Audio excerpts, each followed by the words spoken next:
Oh my God, what's happening? Come on. February.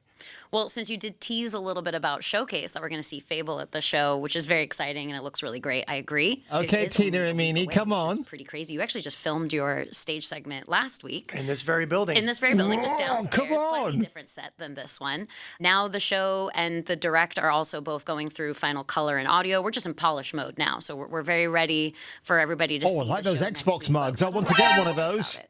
We start working on this, I mean, as you both know well, in the fall. I mean, I think we had our first meeting almost before Thanksgiving, right? Yep. So the teams are really, really working hard. I mentioned that we've got some really cool stuff to show for Fable. I particularly am excited for the Gears Direct afterward. It is the opportunity for us to go deep, to meet the team, to cover the ins and outs and just, the nuts and bolts of how the game actually comes together. I think in this case, we really hit some just cool moments in terms of things with the audio, with the animation and the mocap, and just all the technology that goes in that, as well as the story and just how we're going to bring Gears forward for a modern era. So the direct is pretty exciting, but Listen, when you say modern era, Matt, you know you just mean just the fact that it's for modern day, not for modern day taste. It's got to be an absolutely savage game. We know that already. So the feedback I get from this, the takebacks that I have, I mean, again, we have not seen any development diaries. It is now the month of May. It's going to be ending very soon. Then we're going to get the beginning of June, which is normally Pride Month, but nobody's going to give a crap about that because we want video games, right? That's what we want to talk about.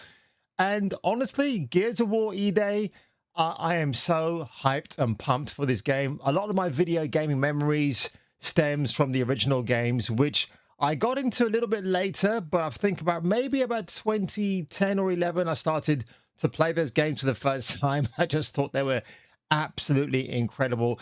Modern Warfare 3, Gears of War 3, because I'm talking so much about Call of Duty, is like Gears of War 3 is my absolute favorite of the series. Just the way that it ends is incredible. They're all fantastic in their own right.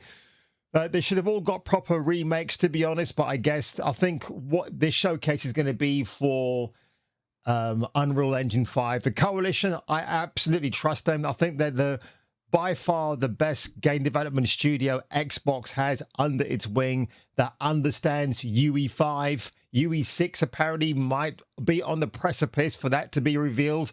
Who's going to headline that? Yes, it's going to be the Coalition right here. Yeah, I am sorry, Zero and Extra Father, because I saw your podcast this morning and you talked about these points, but I thought I'll mention it to my audience out there as well.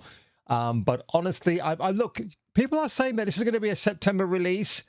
I'm beginning to change my mind about that a little bit, simply because, look, this is going to be showcased on June the 7th, right? And then we got July and August.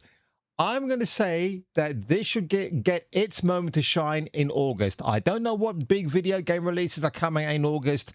I might be wrong when I say this, but there could be a bit of a quiet month. But then what month in the calendar is it ever quiet for non-releases of video games?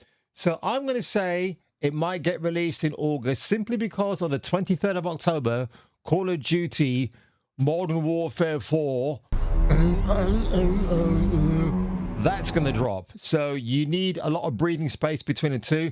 Again, it really boggles my mind that the Coalition have not released any bit of footage or a brand new screenshot or a bit of updated news.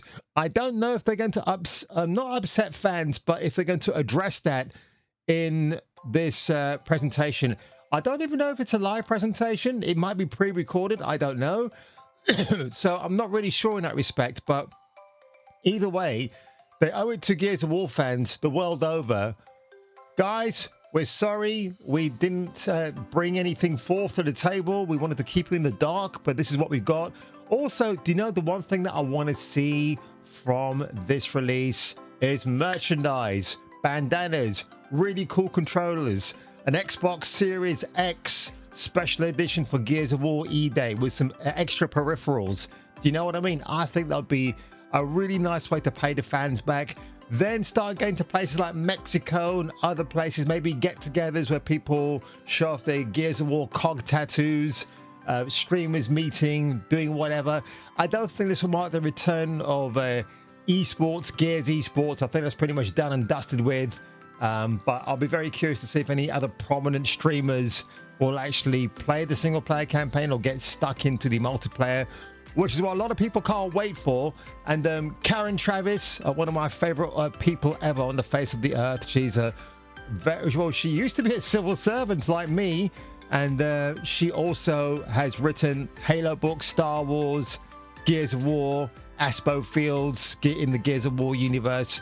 She's written all of that, and yeah, I speak to her every now and then via email. She's a really, really nice lady. She's sent me some free stuff in the post as well, which is really kind of her.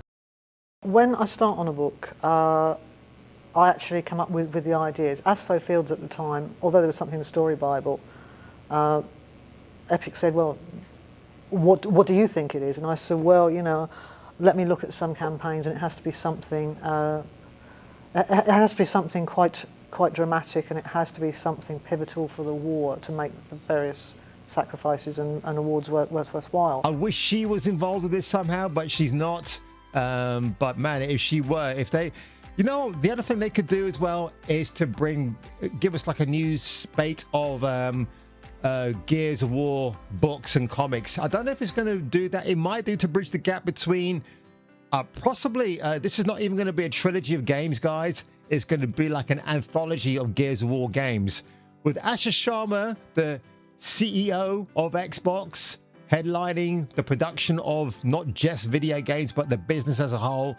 I wonder if they will use AI to mass produce the video games for Gears of War a little bit quicker. That's a bit wishful thinking. It's a stupid point I've just made there. But look, I'm not a leading industry expert, am I? I'm a guy that sits in his hole, that came out the wrong way, in a tiny room, just spouting off conspiratorial theories. But on that one, ladies and gentlemen, if you found some value and fluidity in this video today, make sure you give it a like, smash that subscribe button, and if I were you and if you were me, I will catch you catching me for the return of the next video. Neither. Cole or Baird? I mean, Cole's just fun. Baird, I think we'd understand each other. And let's face it, with his luck with women, he'd be grateful. And grateful's good in a man. Definitely not Prescott. Hoffman, possibly, if I'd had a few drinks.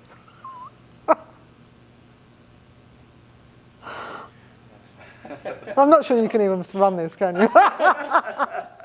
Yeah. You'll be surprised what we can else. Yeah. See, Dom's problem would be he would keep calling you Maria at critical moments, and I couldn't stand that.